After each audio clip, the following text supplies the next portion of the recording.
Hi, everyone. Thanks so much for joining us today. Hopefully you all are in and not having too much difficulty with your tech and audio.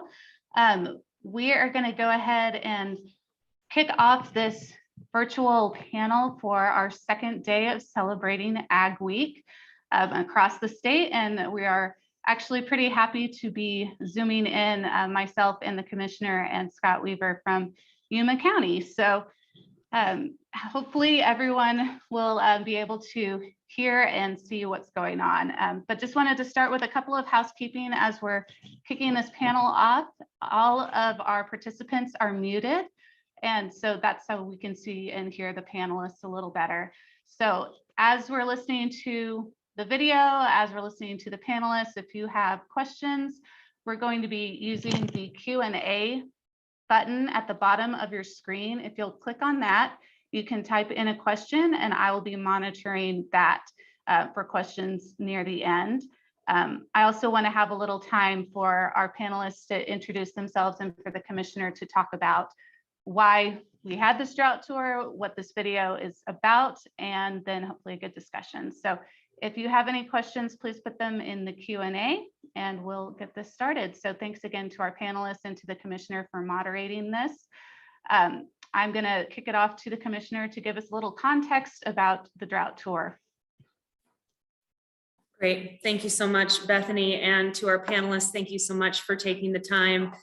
We are spread out across the state, as Bethany mentioned. Myself and Commissioner Scott Weaver and Bethany are in Yuma.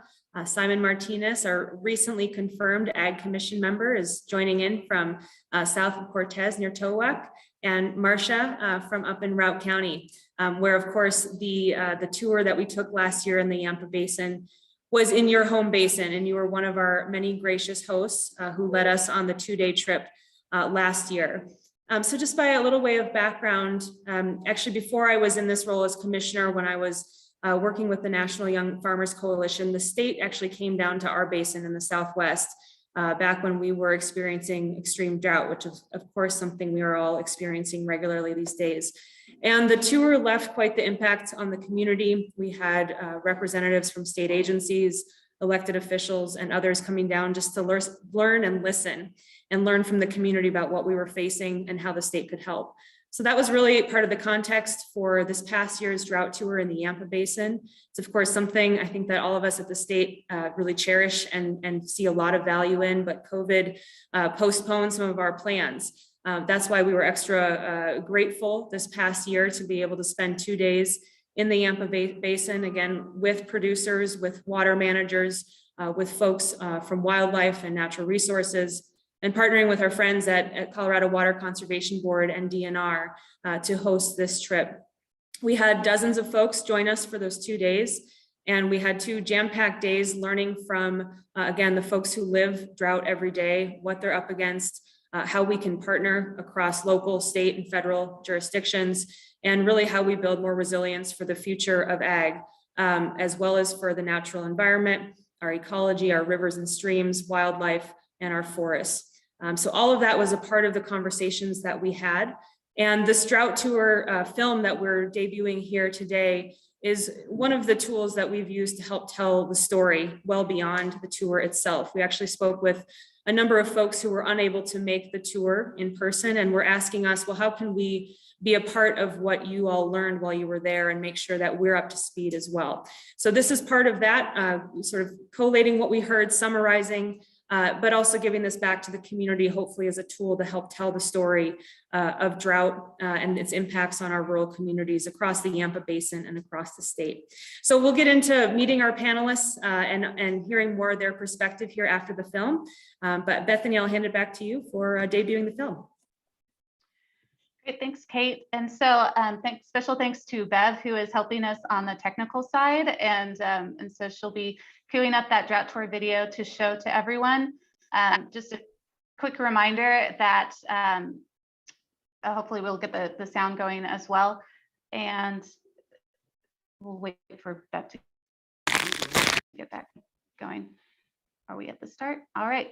And this, I was going to say, this is the first premiere of this video outside of the Yampa Basin, so across the state of Colorado.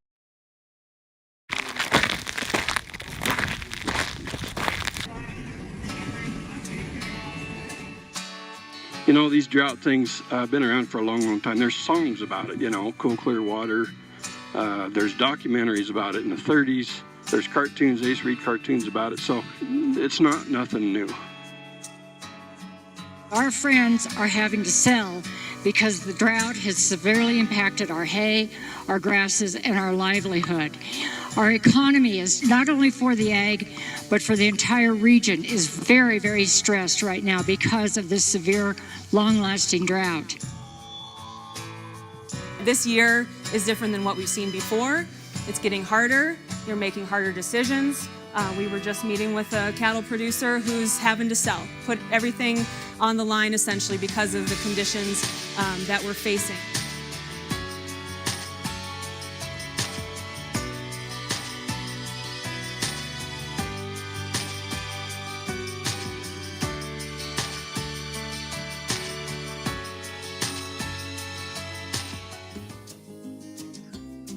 It's been more challenging recently because of lack of rain and getting the water where it needs to be. It's the whole western United States, and look at where our food comes from.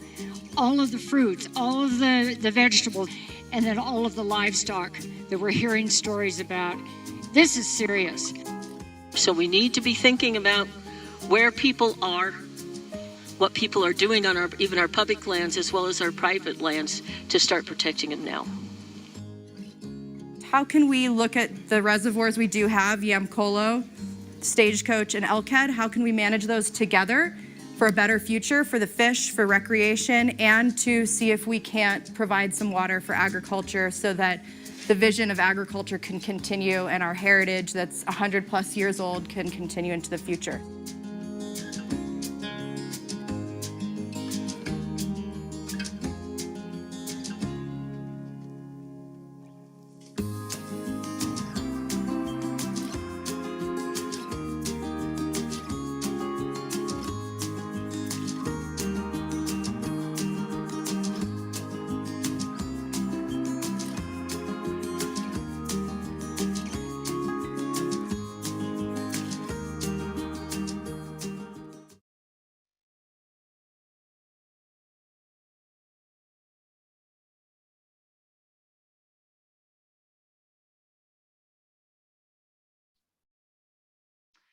Great, thanks so much. Thumbs up if you guys got all the way to the end of that video. Make sure my internet wasn't cutting out. So yeah, so it was an exciting time. It was a great privilege to be part of. I'm so excited to have Marcia here to speak to her experience for that and on behalf of the Yampa. So can we go ahead and kick off with a little panelist intro? And I'll start with Marcia if you don't mind, and then we can go around to the other two panelists as well. Thanks, Bethany. Thanks, Kate. Yeah, welcome to the Yampa Valley. That was a nice little video you put together. My name is Marcia Doyle, and professionally, I worked with the U.S. Department of Agriculture Farm Service Agency for about 25 years, helping administer the programs from Drought, Jackson, Grand, and Summit County. I also served on a number of committees and went into Washington, D.C. on numerous trips to visit with our legislators and other employees on the policies that were being developed within the agency. When I resigned from that in 2003, I became the executive director for the Community Agriculture Alliance, which is a nonprofit here based out of Drought County, but serves Moffett and Jackson, or Moffett and Rio Blanco as well.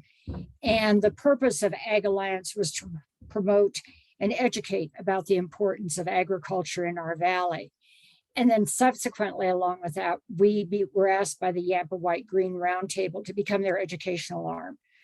So I worked for them for 15.5 years. And then 4 years ago, I retired. And I highly recommend that to anybody that is considering it. It's well worth your time. Personally, I was born and raised, I'm a third generation on the ranch that we currently have on the lower Elk River, which feeds into the Yampa River.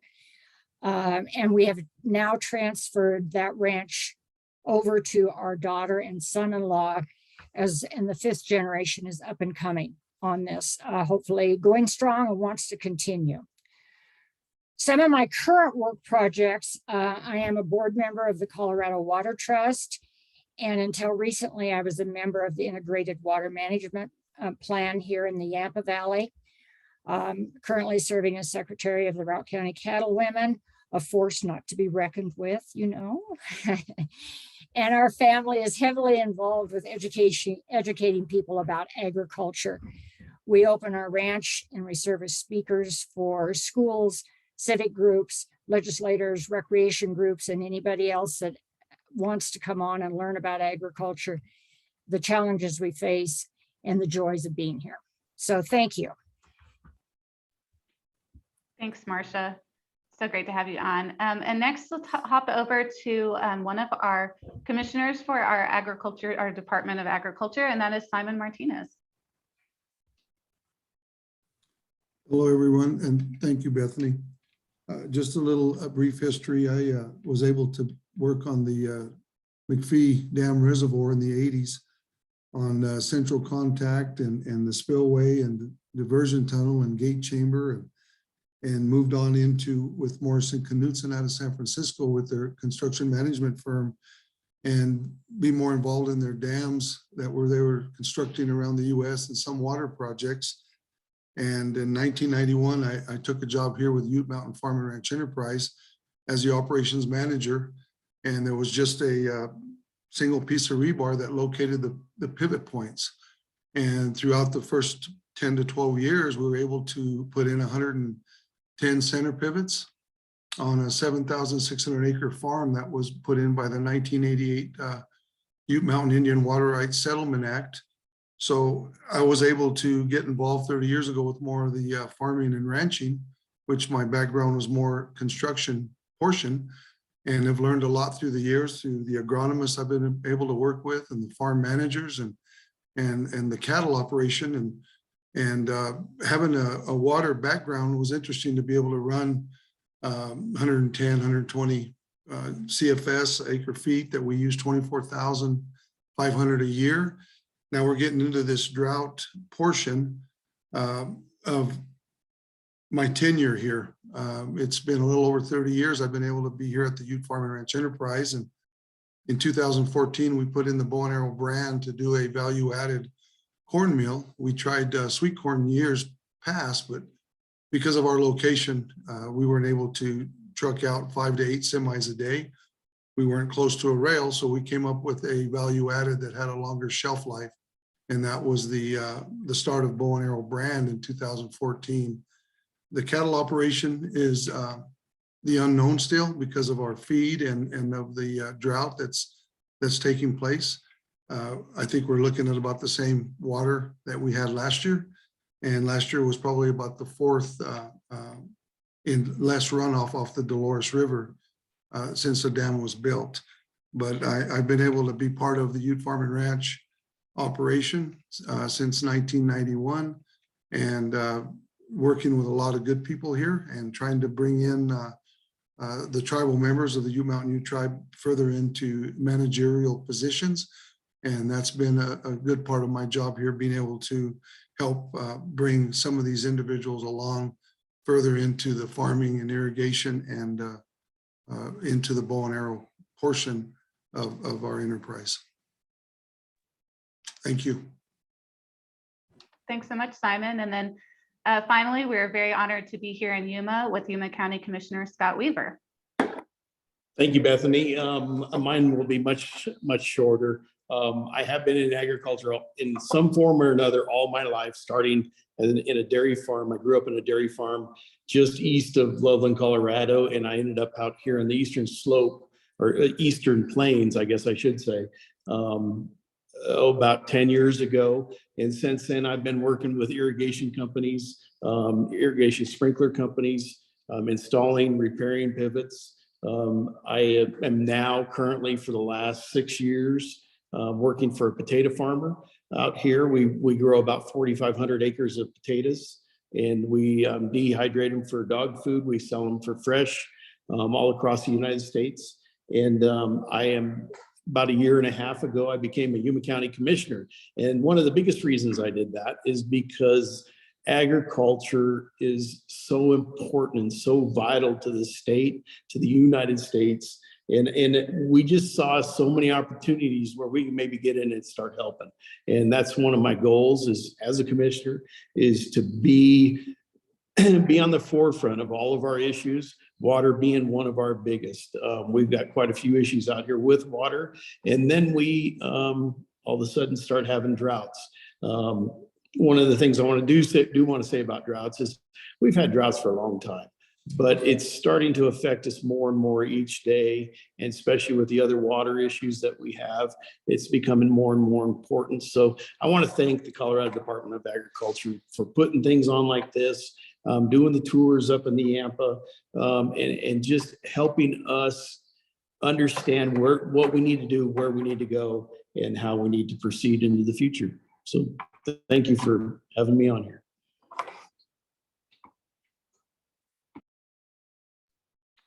Great, and let's start our question portion now with the commissioner. Great. Well, thank you so much, Bethany, and thank you to all of our panelists for giving us a little background. I think for the folks joining us, hopefully you get a taste of how incredible these three individuals are and the breadth of agriculture in rural Colorado that they represent. I also want to say thank you in addition to Marcia hosting us for the tour. Simon, you also hosted us for a tour of water systems down in the Southwest last year. And of course, Scott, that's what today is all about as well. So Scott, Commissioner Weaver, I'd like to maybe start with you. So we're here in Yuma County. You've been going to water meetings across the county. Maybe share with us kind of what you're hearing from folks out here when it comes to water and drought related issues. What are they feeling? What's on their minds? Well, thank you, Kate. We are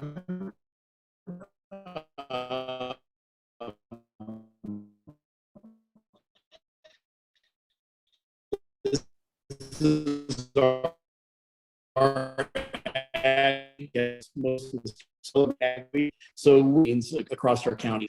But what we're seeing is we've got a compact issue out here that we're facing on top of the drought. And so we've got a lot of people nervous. We've got a lot of people anxious. We got a lot of people that just don't understand what it means, because us in the agricultural front, we start talking about, hey, we got water issues. We're running out of water. We're having, we got to be in compliance with this compact continually. And then at the same time, we have the drought that's overlooming us. What makes that really hard for people to understand that is yesterday morning, we woke up to a very heavy rain, and we got about 6 to 8 inches of very, very heavy snow.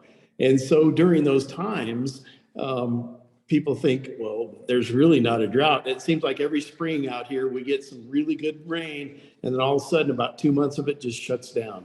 And then we're stuck in a drought situation, if we can call it that, for the rest of the summer. So people are nervous, they're anxious because they just don't know what to do. We, in our compact, we have ideas and ways to take care of it, but drought's a little bit different beast. We can't write policies.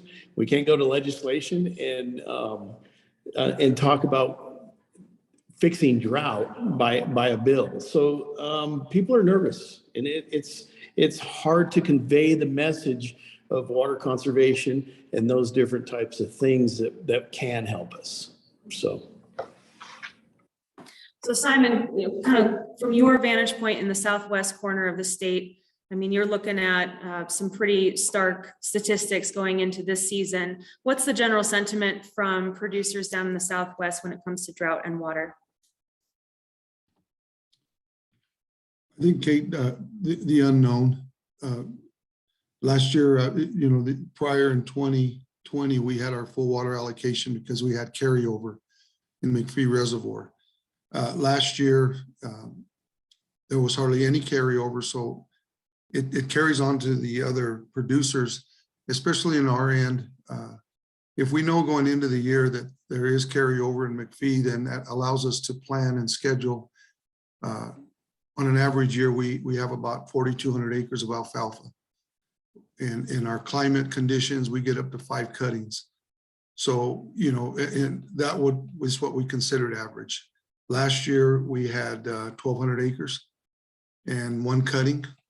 And it affects our customer base because then they have to go elsewhere. 90% of our hay is considered dairy. So we produced a lot of our alfalfa for the dairy markets. And last year, they had to go elsewhere. And I think going to the 3/4 ton bales from the 1 ton, we don't do small bales, we're able to get close to the 80,000 pounds on a truck, help the area because they were able to identify a market that the cool nights and the warm days in our area. But last year we noticed we didn't have the hay. We went from 2,000 acres of corn that we would provide not only for bow and arrow, but other companies down to about 500 acres. So it affected what we could do at bow and arrow, and it also affected what our revenue would be at farm and ranch. We do have about a 500,000 bushel capacity bin storage. Last year, we were able to not quite fill 1, and we went to about 100,000 bushel.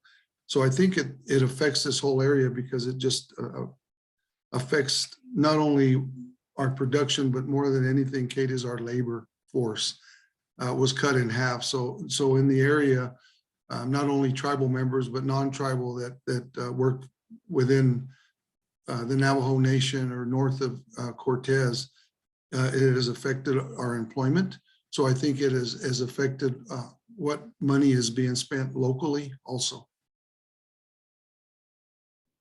I think that's a great point, Simon, and something we can maybe get into here in a little bit. Marcia, I want to hand it over to you for, sort of general reflections on the sentiments around drought up in the Northwest. I would echo what both Scott and Simon have said about being nervous and about the uncertainty. In our region, I feel that the community awareness is high, not only about the quality or the quantity of water, but also about water quality. But in addition, we're dealing with wildfire issues as well. Big concern about that and how we're going to combat those in the future. And then also with this drought has come the insect infestations, particularly grasshoppers and crickets. And that puts us in a whole different mode of thinking as well. Regionally, this whole area is agriculture and environment and recreation, and our culture is so intertwined. And so many of our ag operations also survive not only on their production of animal or grasses, but also on hunting and fishing leases and on guide and outfitting or ag tourism. And so this drought plays an even deeper part into their pockets as to how they're going to interact with the tourist industry and with people that are wanting to come and participate in these activities and still have the natural resources available, water in particular, to do it. I think that people in our area have always had a long tradition of wanting agriculture to survive, and they're really concerned about us and what are we going to do and how are we going to survive. But in the last 2 years, the pandemic buyers that have moved in here and bought up some of these big properties, they don't seem to care as much, and they don't realize the long-term seriousness of what is happening to the ag and the natural resources. Well, Marcia, that leads me to my next question, and maybe I'll hand it back to you for your reflections on this. But often when we talk about drought and the impacts to agriculture, it doesn't always land the same way for folks, especially folks who don't have a foot in ag, right? And so I'm curious to hear from you, what does it mean to your community when ag goes out of production? What happens when farms or ranches, are kind of at that final straw? And how does somebody who maybe doesn't have a direct tie to agriculture maybe feel that change in their community? It's a good question, and I'm not sure that we have an answer for that yet. Education has to be something that all of us in agriculture take very seriously, as how we're going to interact and how we're going to educate people that may not have that background that we do. And I don't think that they realize that when you talk from a perhaps a 65 to 75% loss of irrigated hay, and a 50 to 100% loss of dryland hay. When your pasture losses are running between 50 and 65% loss, when your cattle and sheep herds are being cut by 20 to 30%, and you're having to try to buy hay if you can even find it at $300 a ton plus the transportation cost. I don't think people realize, even in the ag world, sometimes we don't realize the impact that that's going to have on us long term. And so we're all just struggling, trying to figure out how we're going to make this thing work, if we're going to make it work. And then all of us, I don't know anyone in the Yampa and the Elk River valleys that haven't been approached. We would love to buy your place. And guess what? We will be glad to pay much more money than it's worth if you would just sell it to us. So these decisions that farmers and ranchers are having to make continually are serious. And how are we going to stay in this business? And how do we encourage our kids and our grandkids to stay in this business when there's other opportunities? But once you pave it over, that's the last great crop. You'll never get anything else back. That's so well said, Marcia. And Simon, that takes me back to what you were saying in terms of the workforce and the hard decisions you've had to make because of drought. Can you kind of paint the picture for us of the impact that agriculture in the Southwest Basin and your operation in particular has on the community at large? How does agriculture affect the community of Southwest Colorado? I think through the years that I've been involved here at Ute Farm and Ranch, and I sit on the Dolores Water Conservancy board. So it gives me as a employee of the Yuma Ute tribe a seat at the table to help identify what we can and can't do with or without water. And I think the Montezuma Valley right now, there was a lot of dryland farmers, and they've made the transition because of the canal up north of Cortez and the canal that runs 40 miles to us, which is unique because it's gravity flow, so we don't have any pump costs. They have those pump costs up north of Cortez, and it's affecting them how they go about farming. Years ago, there was a lot more dryland farmers. Now, a lot of people are taking advantage of McPhee Reservoir to be able to get away from side rows and maybe go to more center pivot sprinkler systems. But in this drought situation, not even the sprinklers. I mean, you can change your nozzle package, and we've done all we could through the years to go from 8.2 gallons to 7.5 and try to save water on that end. And I think other people are looking at the same. But farming in the desert, you can't go to a 6.5 because if you have a problem with the system, you'll never get caught up. And because of our elevation. But I think the whole Montezuma Valley is really having to look and being able to sit on the board and see what the full service farmers are having to go through and what decisions they're having to make. You don't go out anymore and buy new equipment. But then if you keep your old equipment, then your maintenance costs just go sky high. You know, so it's a catch-22 because you'd really like to keep your equipment updated, but at the same time, if you take it in to get it serviced, then you're looking at a large bill. And you try to do what you can in-house. And I see a lot of people up north of Cortez and south of Cortez, working for the Mountain Ute tribe. Our water rights are the same as a full service farmer. If the full service farmers are getting cut to 10%, so are we. I mean, that's just the way it was set up. And I think it has affected people as they move forward. How are they going to farm with less water? Are they going to be able to pull their water together to maybe utilize one field instead of 10? Where we're at right now, we have to do what we can with what water we do get. We're not going to get any more. I mean, we've known and learned that if there's no carryover, like I said earlier, you're at Mother Nature's. We're at 98% right now in the high country. We need to be at 140 to 150 to kind of maybe get full or 50%. But I think not only doesn't affect us being 7,600 acres, but there's a lot of individual, like Marcia was saying, family run farms.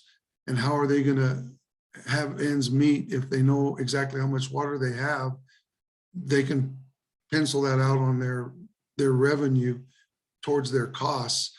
Ours are a lot more, but right now what we're looking at is maintaining 5,000 acres of fallow ground. How are we going to maintain and take care of that for future use? Because if we don't, I think everybody knows it's hard to get a brush cutter or a disc through 4 feet of brush and thistle if you don't take care of it now. So that's kind of I think the challenge is going to be not only for us, but people in Southwest Colorado dealing with the weather pattern changes that we're seeing. Thanks for that, Simon. And I want to remind folks tuning in that I'm getting close to the end of my questions, and it's going to be time for yours. So please use the Q&A if you have any questions for our panelists. This is a great opportunity to learn from these 3 folks about what's going on in their neck of the woods.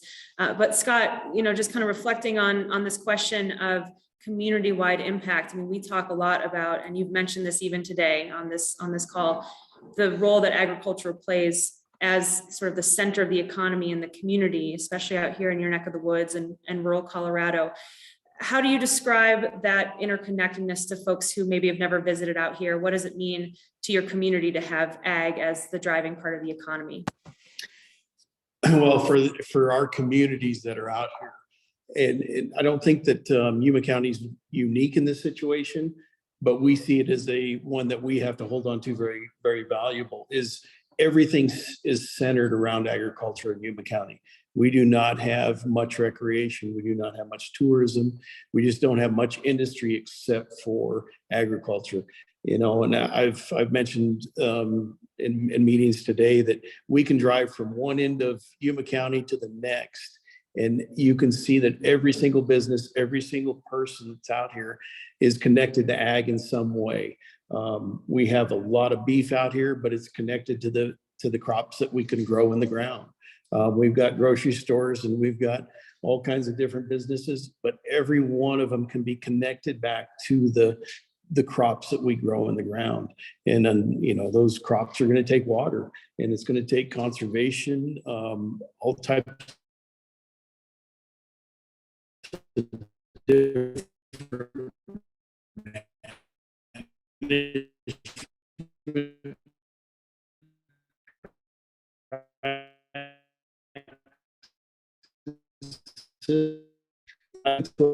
now in the county have for a long time, but get a little serious now. Bank is very, very vague, and we talk to farmers every day. If you're in the grocery store, you're either talking to a farmer or a farmer's wife or a farmer's kids. So those things are happening right here in Yuma County, and it's affecting us immediately in every aspect of what we do. All of our fire departments are connected to the crops that we can grow in the ground. So out here, it affects it pretty quickly, and there's not much we can jump back on. So probably as a Yuma County commissioner, we need to be looking at all kinds of different avenues as to what we can do. But my first priority is to see what we can do with the agriculture. Great, thank you, Scott. So I've just got a couple more questions, and we've just got about 10 more minutes for this panel. And again, if you do have a question calling in, please put it in the Q&A. I want to make sure we get your questions answered. So, those of us in agriculture know about the advancements agriculture has made with technology, with biology, in terms of practices and water saving tools. But maybe share with our guests today how you've seen agriculture in your basins, in your regions, build tools for adaptation and resilience. How are producers and how is the ag community thinking about the future and planning for 10, 15, 20 years out, knowing it will be drier times? And maybe Marcia, I'll hand it back to you from the Northwest perspective. Thanks, Kate. I think that one of the things that ag producers, particularly those in livestock, is to change their rotational grazing patterns, moving cattle and sheep in and off more often if they're capable of doing that. Definitely trying to purchase more hay, if you can find it, trying to get it so that they can hang on to those herds as long as they can through the winter and the calving months. If their normal pattern was to sell hay, they're hanging on to it. They're not selling it. looking in advance of storing it and having it around. Everyone that I'm aware of had to haul water this last year, and we're talking thousands of gallons that were taken out of the ground and then taken to tanks and ponds, dumped back in because springs and ponds just simply dried up, or they became so unusable, just got so mucky and awful. Reductions in herd sizes, of course, everyone has looked at that, and many people have sold anywhere from 30 to 100% of their herds. One of the things that I think is indicative of how bad it is, I checked with our local farm service agency, and they said that in this area, they'd had a number of producers apply for the livestock feed program and also for the emergency livestock assistance program, and to help pay for water hauling and hay transportation.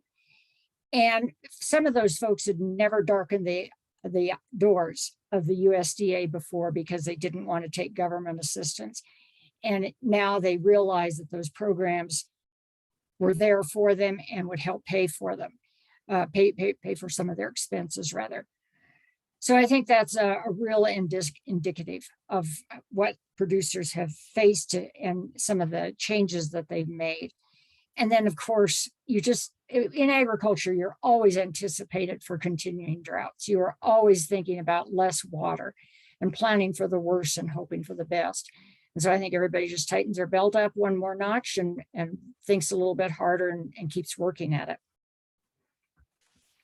Excellent. Thank you, Marcia. And Simon, I'll hand that question over to you. How are you seeing producers in your basin, in your neck of the woods, building resilience? And then we also have a question from an audience member, which maybe you can weave in there. Are you seeing pressures from downstream, in particular, calls on the river or other sort of outside of the basin pressures that are influencing sort of that adaptation? Okay, just a quick response on the question from Q&A. Not at this time, because of our location. We haven't seen any at this time. So I think moving forward, I think the whole state might have to be addressing that issue with what's going on downstream, but at this time, no. And also back to the question earlier, as far as the changing of crop rotation, and I know Marcia hit on the cattle. We do feed. We do have some triticale on the ground. What cattle we do have, we used to run about a 700 cow calf. I think we're about 620 now. And we are okay for taking the bow and arrow herd to the high country or to different permit ground. The question is going to be this fall. What is there going to be for them to come back to? How much triticale? We usually put anywhere from 400 to 600 acres aside for the cattle operation. And we're looking at different scenarios. But I think what moisture comes throughout the remainder of 2022 will be the tell story on the bow and arrow herd that is on site right now. I know people are wondering how they're going to feed their cattle, and hay is very expensive right now. We were able to keep back some corn stock. And that's another question. We bale the corn stock, but in order to feed it to the cattle. So are we in a position to just leave what corn we do have to be able to supplement some of the cows just on the corn stock that's already in the field? Or do we utilize what corn stock we can get and use a feeder to mix it with some alfalfa feed? And I think a lot of the cattle owners in the area are questioning the price of feed and how much feed there is going to be available for the cattle operation. One thing we've learned at the bow and arrow is a value added. We can't compete anymore with the customers that want whole corn. So we've made that transition to more milled corn. And the non-GMO aspect of the corn and kosher certified has helped, and also gluten-free. This would probably been a good year to have wheat. For the price of wheat is high enough, but you just can't go and find it. And then we have to question in our gluten-free status at Bow and Arrow. But I think we've come to a point there that the value added, and I think other people might be looking at that also. Is it hemp seed or is it a different type of crop that takes less water, but you got to have someone to sell to? I think what's helped us there is the value added, less corn for more money, and just mill what we can for people that are still interested in that ingredient that is a non-GMO corn product. So there is some interest in the area for some people to grow corn for us. Since we don't have the water that we need to grow what corn we need, there's been some interest if they can grow corn for us of the non-GMO variety, to be able to, even if it's a lot less acres or less of a bushel per acre, and it's dryland corn, you know, then we're back to the size of the kernel. But just to reiterate, there's a lot of more interaction, I think, between the farmers up north and the farmers down south on how they can make this work through this drought period, that it looks like it's going to carry on through this year also. Great, thank you, Simon. And we're just coming up on our last 2 minutes. So Scott, I'm going to hand it over to you, but I want each of the three of you to leave us with your final thoughts, in particular for the legislators or other officials on the call who will take what you say back to their work that they do to help support agriculture. What is one thing that you want folks on the call today to take away when it comes to this conversation around drought and the importance of agriculture to your particular community and to our state as a whole? So Commissioner Weaver, I'll hand it to you, and if you could keep your answer brief, we'll get the final thoughts from all three of you. I think probably the most important thing that we can take away or that we can offer is to help us with water management projects or water management ideas. Like in Yuma County, we're coming up with master irrigator classes and helping our community. But the legislators, just to help us protect our way of life. We've come to know it for years and years and generations, and we want to continue to feed the world. And we want our kids and grandkids to continue to feed the world. So any way that you guys can help, we much appreciate it in that aspect. And Simon, how about you? What are your final thoughts for the group here today? I think what Scott said, also just to protecting our farm for future use.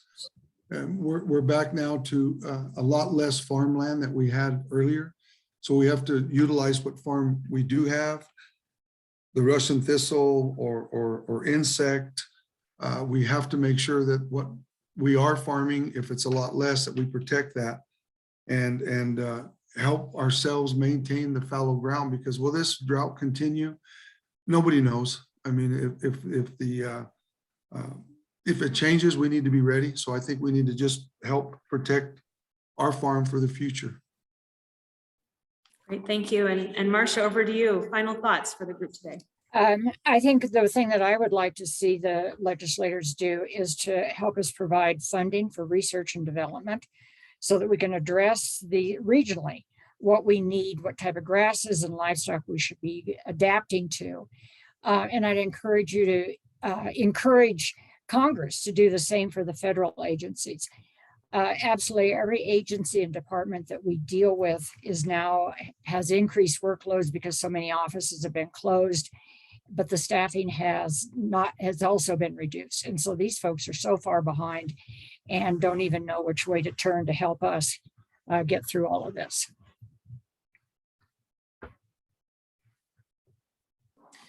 Well, we are at time, and panel, I just want to say thank you so much for your insight today. It's really remarkable having the three of you, your expertise, and the regions of Colorado that you represent, which are incredibly diverse in terms of what you grow, what your climate and soil are, but also very similar in terms of the challenges you're up against. For those of you joining us today, thank you so much for taking the time. We are very glad to be able to host events like this, especially during Ag Week, but really throughout the year, both virtual and in person. Getting to know each other and understand what we're up against across the state and how we work together to meet those challenges is paramount. So with that, thank you all so much. This has been streamed live, so you can find this link and share it. And we look forward to staying in touch and doing more of this as the season goes on. And panelists, thank you again. Thank you, Commissioner.